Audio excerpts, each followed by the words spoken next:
Assalamualaikum class. I'm Nimra Tariq, your science teacher. I hope you all are fine and safe. Ramzan Mubarak to all of you. Our today's lecture is about the explanation of your worksheet. बहुत सारे बच्चों को जो है वो worksheet की समझ नहीं आ रही है। मैंने आपको वर्कशीट जो है वो सॉल्व करने का पूरा तरीका इस वीडियो में बता दिया है। आपने अपनी वर्कशीट सॉल्व करके मंडे को जो है वो आपने अपनी नोटबुक पे पेस्ट कर देनी है, ठीक है। जब नेक्स्ट आपकी नोटबुक्स आएंगी तो हम वर्कशीट लेट्स को start with the check. Task number 1। सबसे पहले क्या है, व्हाट इज़ साइंस, ठीक है। साइंस की आपने डेफिनेशन लिखनी है। आप लोगों का शॉर्ट क्वेश्चन भी है और आपकी बुक में भी दी गई है। इट्स वेरी इजी टास्क, ये आप लोग बहुत इजीली कर सकते हैं साइंस की डेफिनेशन, ठीक है। नेक्स्ट है, you are most likely familiar with the 3 main fields of science, bio, chemistry and physics. आपने 3 ब्रांचेस साइंस की पढ़ी हैं। आपने जो है वो आगे डिस्क्रिप्शन देखनी है, जो आपको कॉलम दिया गया इसमें आपने डिस्क्रिप्शन देखनी है कि बायो की कौन सी डिस्क्रिप्शन है, केमिस्ट्री और फिजिक्स। फिर आपने वही ब्रांच जो है वो लिख देनी है इस कॉलम में, ठीक है। नेक्स्ट देखें, क्वेश्चन नंबर 3 में क्या है कि आपको जो है वो डिफरेंट चैप्टर्स दिए गए हैं, ठीक है। कॉन्टेंट्स आपको दिए गए हैं, डिफरेंट चैप्टर्स आपकी बुक में से दिए गए हैं। आपने उन चैप्टर्स को आइडेंटिफाई करना है कि आपका कौन सा जो चैप्टर है वो साइंस की कौन सी ब्रांच से रिलेट करता है, बायो से कौन सा रिलेट कर रहा है, फिजिक्स से आपका कौन सा चैप्टर रिलेट कर रहा है, ठीक है, और केमिस्ट्री से कौन सा चैप्टर जो है वो आपका रिलेट कर रहा है। आपने ये आइडेंटिफाई करने हैं डिफरेंट चैप्टर्स। आपने इन ब्रांचेस को जो है वो आइडेंटिफाई करके ये जो कॉलम बना हुआ है ब्रांच ऑफ साइंस, यहाँ पे आपने जो है वो ब्रांचेस के नेम लिखने हैं, ठीक है। नेक्स्ट देखिए, one of the most important characteristic of science is the use of scientific method, ठीक है। आपने पढ़ा था साइंटिफिक मेथड के बारे में। प्रिपरेशन सबसे पहले करते हैं, ठीक है, फिर हमने एक्सपेरिमेंट करने हैं, ऑब्जर्वेशन की थी हमने, डेटा कलेक्ट करके उसको रिपोर्ट किया, ठीक है। पूरा एक जो है वो मेथड था, step by step scientific method. It is a method of approaching problem that scientist have shown to be very effective. The scientific method has a number of steps which are taken in a certain order. Can you work out what the correct order is. आपने जो है वो इस column में ये जो बनी हुई है डायग्राम, आपने यहाँ पे जो है वो स्टेप वाइज लिखने हैं, ऑर्डर में लिखने हैं कि सबसे पहले कौन सा स्टेप आता था, फिर नेक्स्ट कौन सा स्टेप है, ठीक है। इसी तरह आपने ऑर्डर में लिखने हैं। आपको स्टेप्स भी ऊपर मेंशन किए गए हैं, कंक्लूजन, एक्सपेरिमेंट, हाइपोथेसिस। आपने जस्ट क्या करने हैं कि ऑर्डर में आपने लिखना है कि सबसे पहले आप कौन सा जो है वो स्टेप लेंगे, ठीक है। नेक्स्ट देखें, what do you need to do before you do an experiment. यहाँ पे आपने आंसर देना है कि आप लोग जो है वो एक्सपेरिमेंट से पहले क्या करते हैं, ठीक है। मैंने आपको डिटेल में बताया था कि कोई भी एक्सपेरिमेंट स्टार्ट करने से पहले आपको कुछ जो है वो चीज़ें करनी होती हैं, कुछ प्रोटोकॉल्स होते हैं, ठीक है, वो आपने यहाँ पे लिखने हैं। नेक्स्ट देखें, when you are carrying out an experiment what do you need to do, ठीक है। यहाँ पे आपको जो है वो मेंशन करना है कि आप जब भी कोई एक्सपेरिमेंट लेते हैं तो आपको कौन सी चीज़ें रिक्वायर्ड होती हैं, ठीक है। फॉर एग्जांपल अपरेटर्स होंगे, डेटा होगा, जो चीज़ आपको रिक्वायर्ड होती है वो आप यहाँ मेंशन करेंगे। नेक्स्ट जो है वो सी देखें, when you are measuring something it's really help if everyone uses the same units. if your height is 1.50 metre and your friend is 4'11, who is the taller, ठीक है।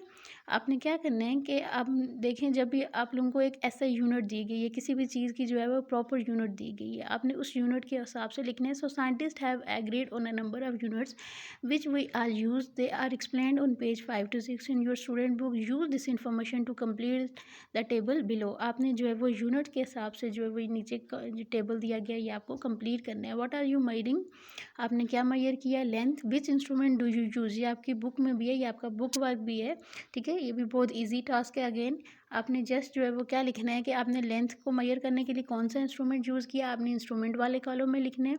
What units could you use, आपने कौन सी unit जो है वो length की use की है मेजर करने के लिए, ठीक है। लेंथ की डिफरेंट यूनिट्स बताई गई हैं। मोस्ट कॉमन यूनिट यूज़ जो होती है वो भी आपको बता दी गई है, ठीक है। आपने जो है वो यहाँ पे मेंशन करनी है। सिमिलरली टेम्परेचर को कौन से इंस्ट्रूमेंट से आपने मेजर किया है, मैस को, वॉल्यूम को, टाइम को, और कौन सी यूनिट में आपने जो है वो उनको एक्सप्रेस किया है, ये आपने इस कॉलम में मेंशन कर देना है। नेक्स्ट देखिए, record the measurements of the objects below, remember to include the correct units.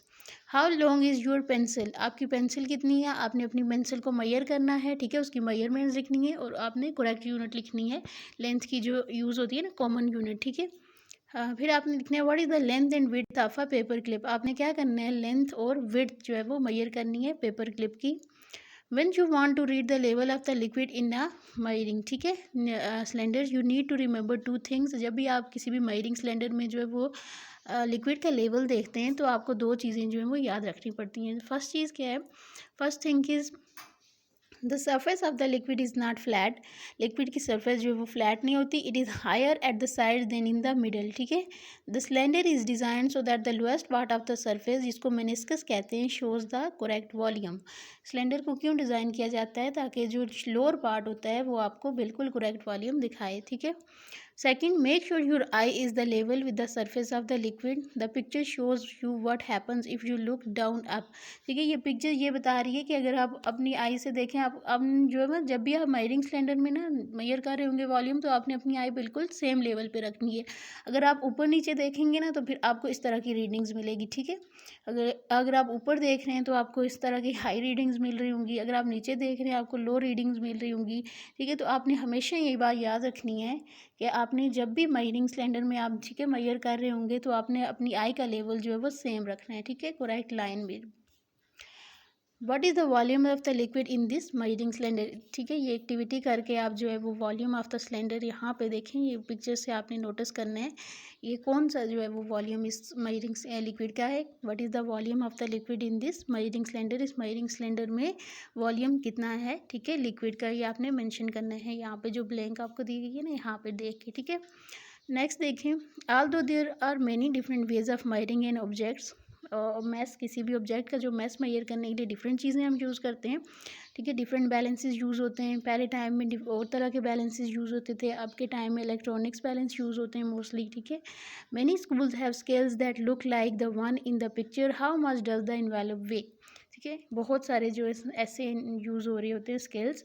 तो आपने क्या करना है, आपने इस पिक्चर को क्लोज करना है, आपने देखना है कि कितना इस इन्वेलप का जो है वो मैथ्स है, ठीक है। आपने उसका जो आपको मैथ्स दिया गया है ना, वो आपने वेट इसका लिखना है, ठीक है। नेक्स्ट भी इसी तरह क्या है कि both analogue and digital stop watches are use and they come in many shapes and colour. बहुत सारी जो है वो analogue digital stop watches use होती हैं और वो डिफरेंट कलर्स में आती हैं, डिफरेंट स्टाइल्स में आती हैं, ठीक है। Digital stop watches are more common in school labs. What is the reading on the digital stop watch, आपने जो है वो पिक्चर पे देखना है कि कौन सी जो है वो रीडिंग है स्टॉप वॉच पे। This is very easy task, ये आपको बहुत आसानी से पता चल सकता है, ठीक है। आपने जस्ट पिक्चर को देखना है और अपने आंसर्स लिखने हैं। नेक्स्ट देखिए, your heart rate is expressed in beats per minute. हमारा जो हार्ट रेट होता है ना, वो बीट्स पर मिनट में हम जो है वो उसको एक्सप्रेस करते हैं, ठीक है। पल्स जो आपकी होती है, pulse rate. You can feel your heart beat in the arteries of your wrist और नियर योर नेक।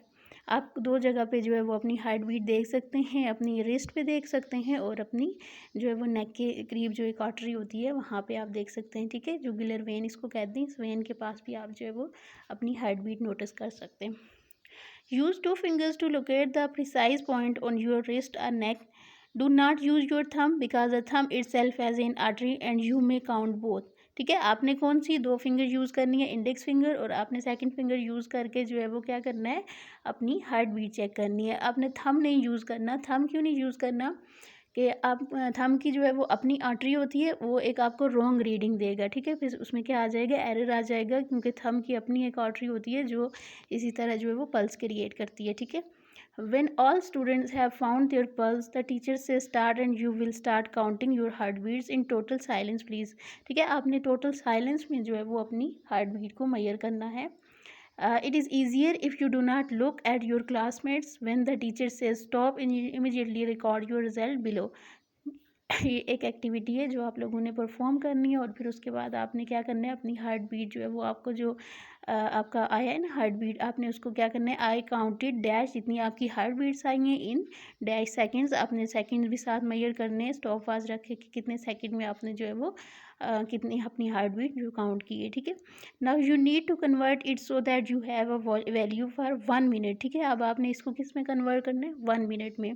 तो फिर क्या हो जाएगा, माई कार्डियक फ्रीक्वेंसी। कार्डियक फ्रीक्वेंसी का क्या मतलब होता है, हार्ट बीट, जो आपने अपनी पल्स चेक की है ना, उसको कहते हैं cardiac frequency is dash beats per minute. तो ये आप जो है वो मिनट में कन्वर्ट करके यहाँ पे मेंशन कर देंगे, ठीक है।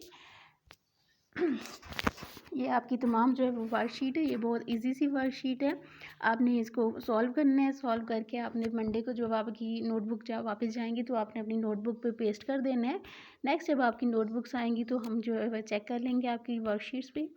उसके अलावा आपका कोई अगर मिसअंडरस्टैंडिंग है, कोई क्वेश्चन आपको समझ नहीं आ रहा, कुछ भी होगा, तो कुछ भी आपको जो है वो ऐसा इशू आ रहा है वर्कशीट के अबाउट, तो आप लोग जो है वो ग्रुप में पूछ सकते हैं। Thank you so much class.